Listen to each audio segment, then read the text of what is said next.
Hello viewers, let's see how to create virtual RAM on hard drive to avoid limitation of physical RAM in PC. So press from your keyboard Windows key plus R key and type sysdm.cpl.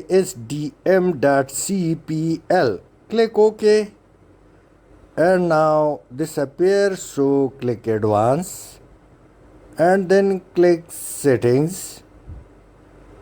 And in setting once again click Advanced. Now click Change. Now remove the tick from automatically manage paging the size for all drives. Now click inside custom and you can see recommended figure is available, which we write upside, but let's go and right click on computer and click properties, and now you can see the available RAM in front of you. So this is a table against which you can choose virtual RAM or paging file size. Now initial size, it's recommended 1890, which was already shown, and assigned is 16384 against the available RAM. Click set and now click OK.